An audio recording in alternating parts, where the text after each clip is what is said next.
हार तब होती है जब मान लिया जाता है, जीत तब होती है जब ठान लिया जाता है। तो स्वागत करता हूं आप सभी को अपने चैनल सेल्फ स्टडी पर। आप जानते हैं कि इस चैनल के माध्यम से मैं आपको वेस्ट बंगाल बोर्ड की क्लास 10 की तैयारी करवा रहा हूं। यदि आप हमारे चैनल पर पहली बार विजिट करें तो सबसे पहले हमारे चैनल को सब्सक्राइब कर लीजिए ताकि टाइम टू टाइम आपको नोटिफिकेशन मिलता रहे और आपकी तैयारी अच्छी हो सके। मैं इसके पहले एक जो गोलक चैप्टर है उसको एक एक सवाल मैंने सोल्व कर दिया है। यदि आप पहली बार आए हैं तो मेरे चैनल के प्लेलिस्ट में जाकर जिस प्लेलिस्ट का नाम है गोलक क्लास 10 उसको जरूर देखिए। और इसके पहले भी मैंने बेलन का पार्ट 1 बना दिया है और आज मेरा बेलन का पार्ट 2 वीडियो है। तो चलिए बिना वक्त गवाए हुए हम पार्ट 2 में सवाल नंबर 5 से करते हैं। सवाल नंबर 1 से 4 पार्ट 1 में मैंने कर दिया है। देखिए सवाल नंबर 2 में क्या लिखा हुआ है कि 2.8 डेसीमीटर आंतरिक व्यास वाले एक 7.5 डेसीमीटर लंबे एक ज्वलनशील गैस सिलेंडर में 15.015 केजी गैस रहने पर प्रति घन डेसीमीटर गैस के वजन को हिसाब करके लिखो। यानी आपसे क्या पूछा है कि प्रति घन डेसीमीटर गैस का वजन पूछा जा रहा है।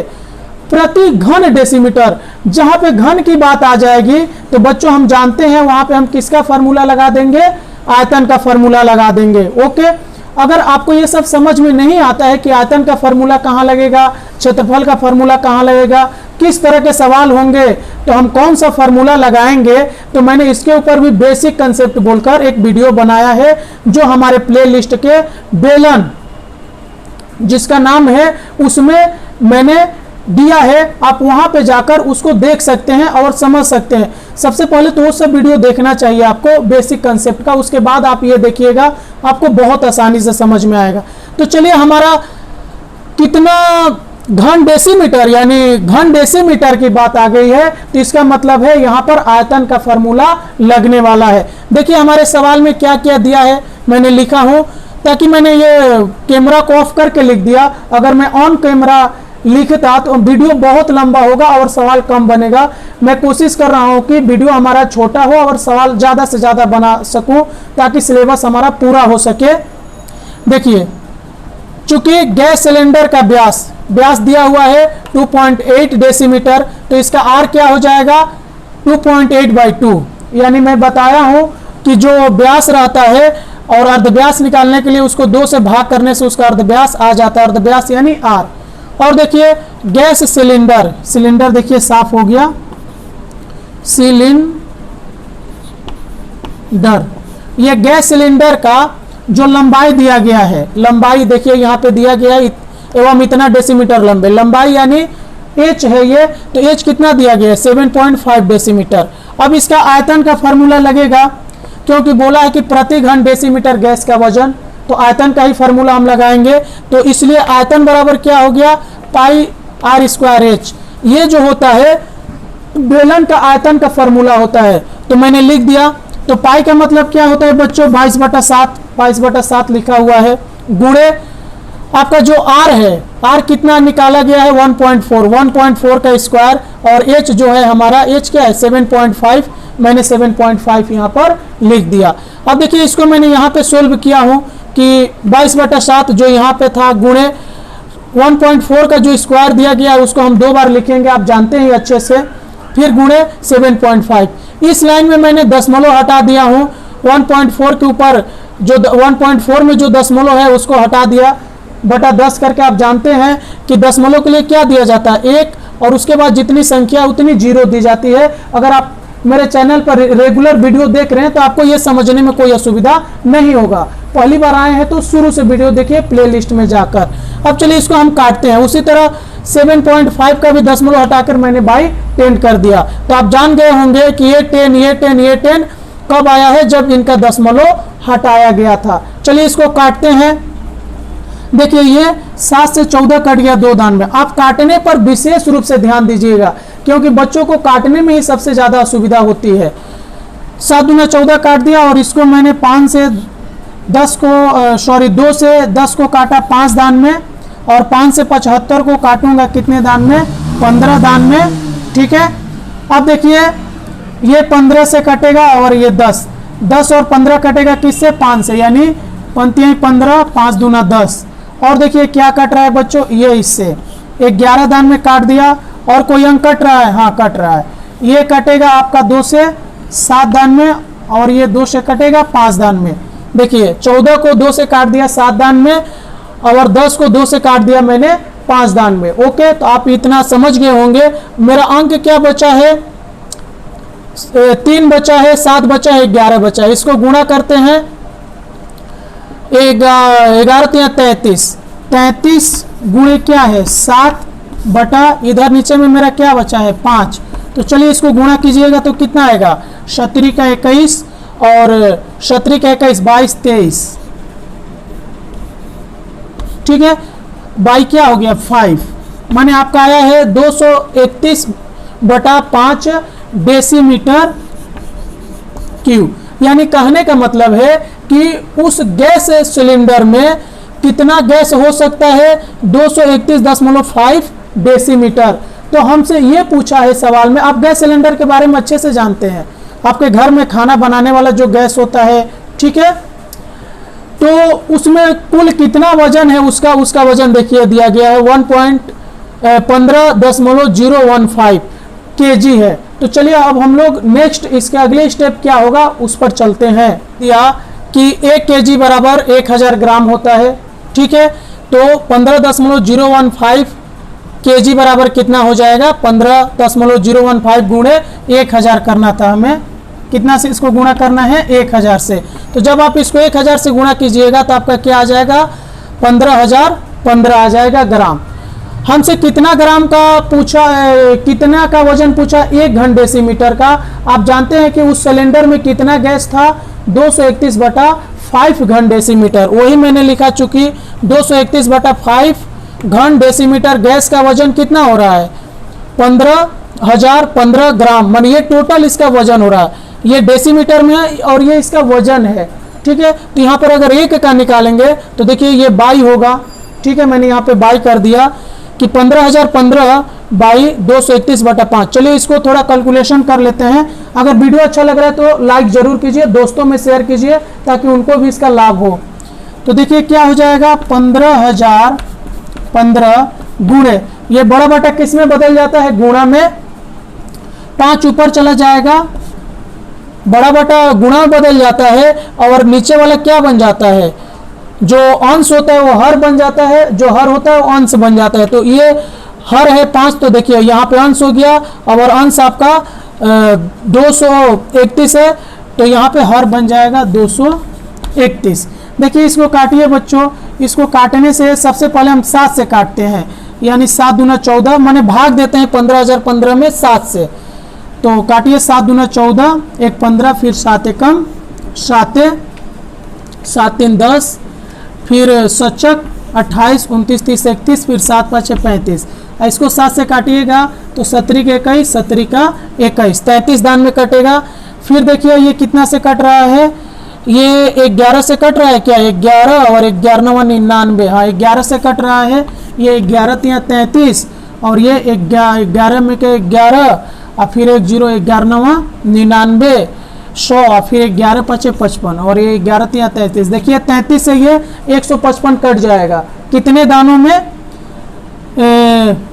3 6 का 18, 3 5 15, यानी 65 आएगा। 65 और 5 हम लोग आपस में गुणा करते हैं तो क्या आएगा? 50 25, और 5 6 का 30, 2 क्या हो जाएगा? 32।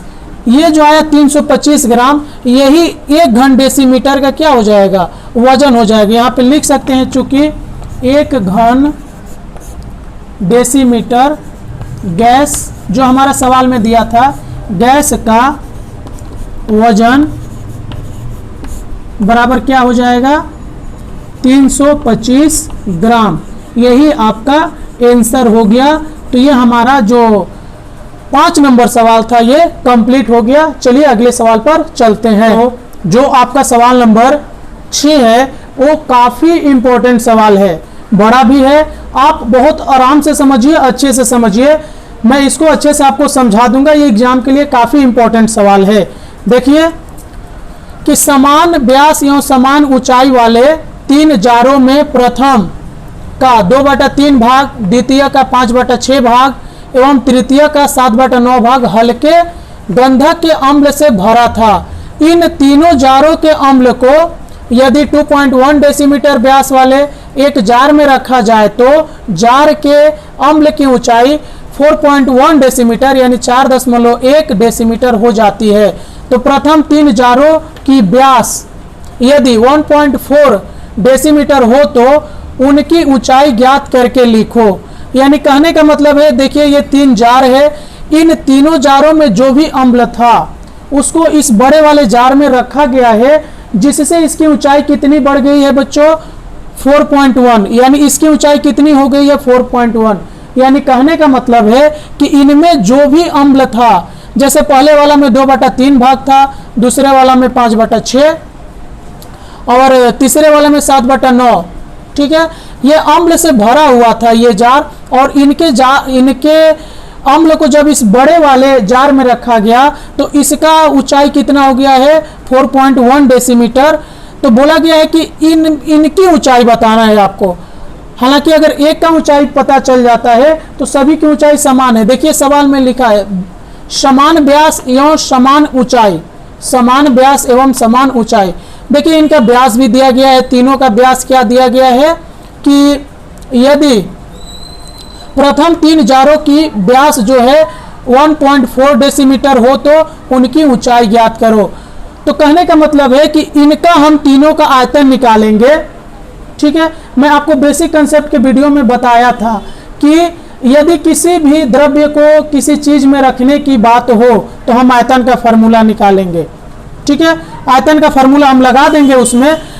तो यदि हम इन तीनों का आयतन को निकालते हैं और इस बड़े वाले का, बड़े जार का आयतन निकालते हैं, दोनों को एटीपी में हम बराबर कर देते हैं, तो वहां से हमें एच का मान इनका आ जाएगा। तो आप इसे अच्छे से उतार लीजिए।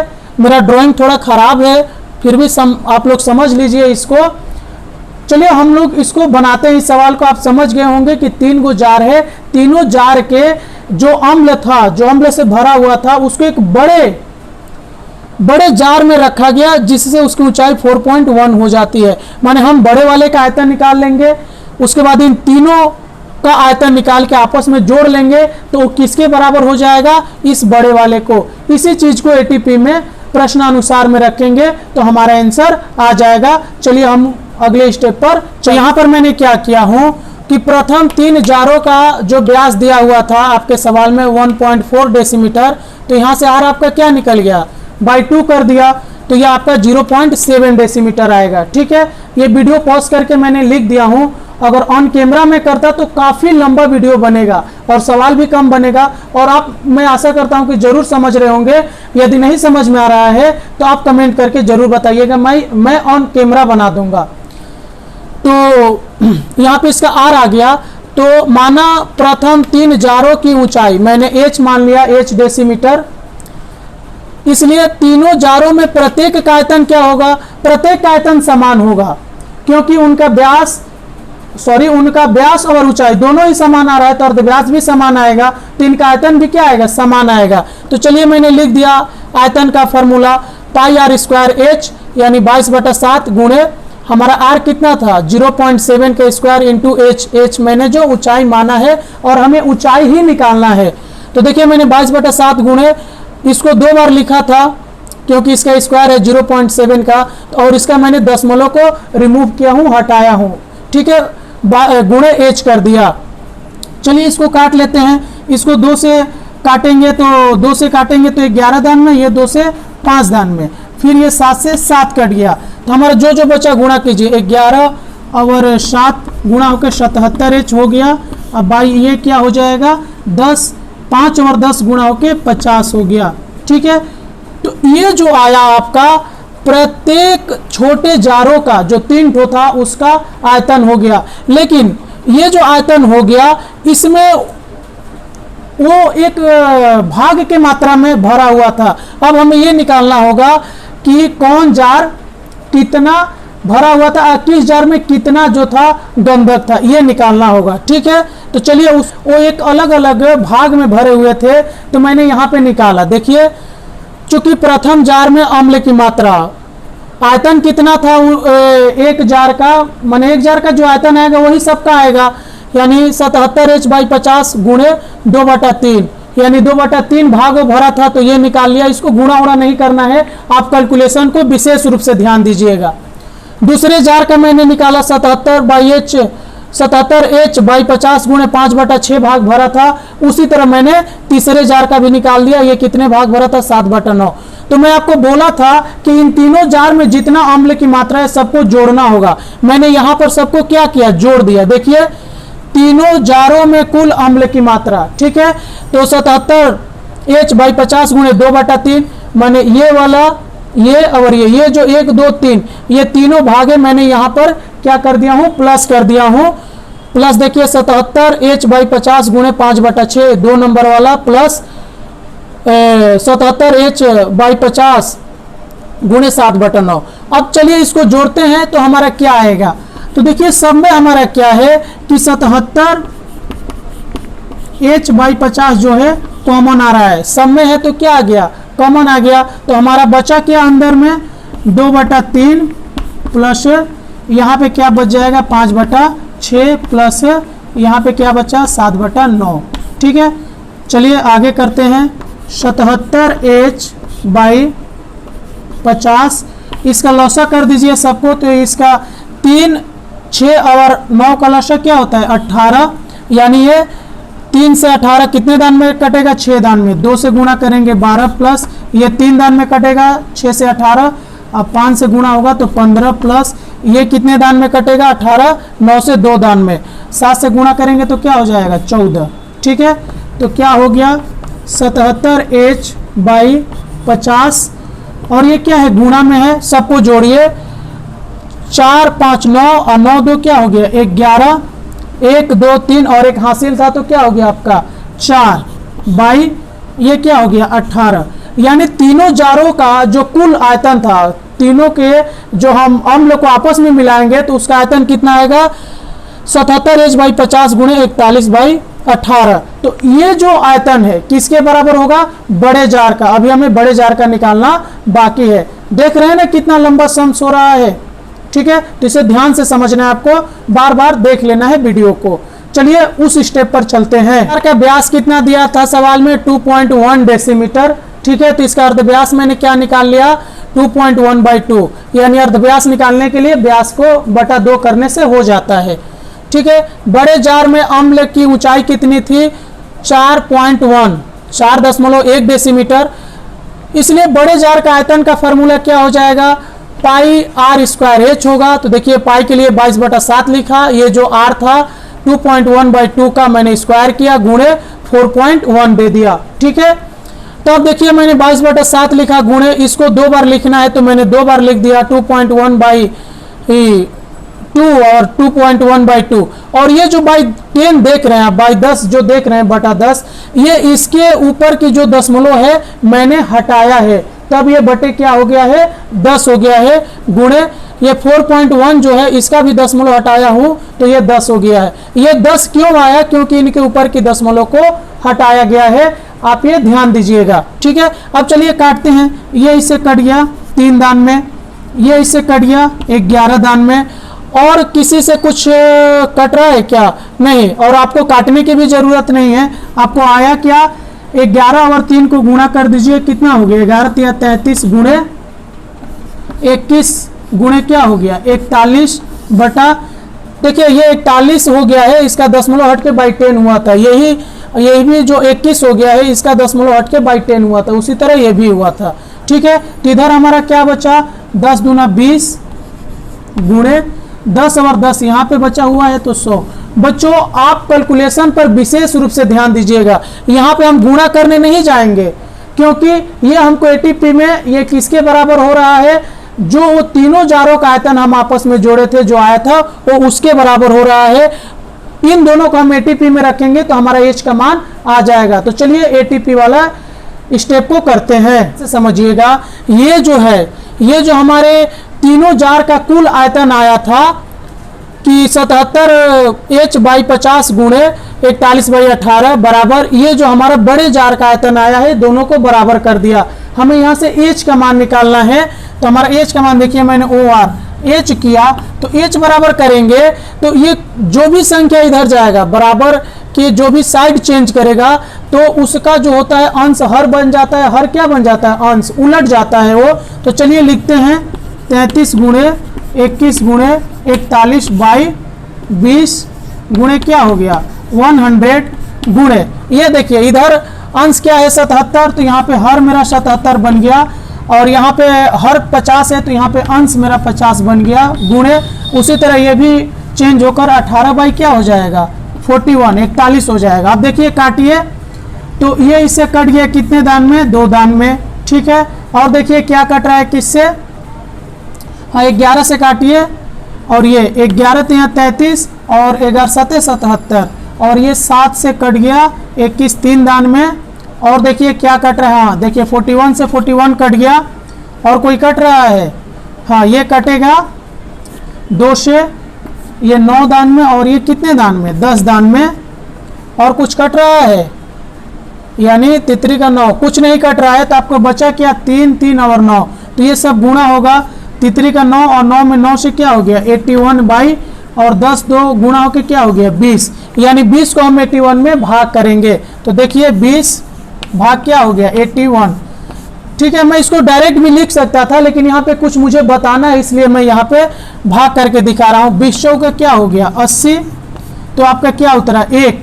तो आप जानते हो बच्चों कि यहाँ पे आप दशमलव ऐसे लगा दोगे तो यहाँ पे ये क्या हो जाएगा 0 हो जाएगा, लेकिन फिर भी देख रहे हो कि 20 से तो ये खुद कम है, तो हम क्या करेंगे यहाँ पर एक 0 रख के ये 0 लगाएंगे, ठीक है। ये बेसिक कंसेप्ट आप ध्यान दीजिएगा। हमें जब एक ही जगह पे 2 0 की जरूरत पड़ती है तो एक 0 तो हमारा दशमलव से मिल जाता है, लेकिन उससे ज़्यादा 0 हमें लगेगा तो 0 रख के हमें 0 देना पड़ता है। तो यहाँ पे अब 20 5 क्या हो जाएगा 100, यानी कट गया ये। तो इसको काटेंगे तो हमारा क्या गया बच्चों 4.05, ये डेसीमीटर में सब था तो डेसीमीटर, यानी चूंकि जारों की ऊंचाई क्या हो जाएगी, जारों की ऊंचाई, चूंकि देखे आपको आंसर जरूर लिखना है, और आंसर का जो पीछे में माने संख्या के पीछे में इकाई जरूर लिखना है। आप लोग भूल करते हो एग्जाम में आपका नंबर कटेगा। ऊंचाई बराबर कितना हो जाएगा 4.05 डेसीमीटर, ये हमारा आंसर हो गया। देखिए मैंने चूंकि देकर आंसर लिखा है, और ये 4.05 किस चीज में है डेसीमीटर में है, इसको भी मैंने लिखा हूं। बच्चे ये सब एग्जाम में छोड़े तो ये पीछे वाला क्या इकाई है इसको जरूर लिखना है, डेसीमीटर है तो डेसीमीटर मीटर जो भी हो, और चूंकि देकर आपको एग्जाम में लिखना है उसका आंसर, ठीक है। तो ये हमारा सवाल कंप्लीट हुआ। चलिए अगले सवाल पर चलते हैं। तो आप इसे थोड़ा ध्यान से देख लीजिएगा कैलकुलेशन कैसे हुआ था, ठीक है। अगले स्टेप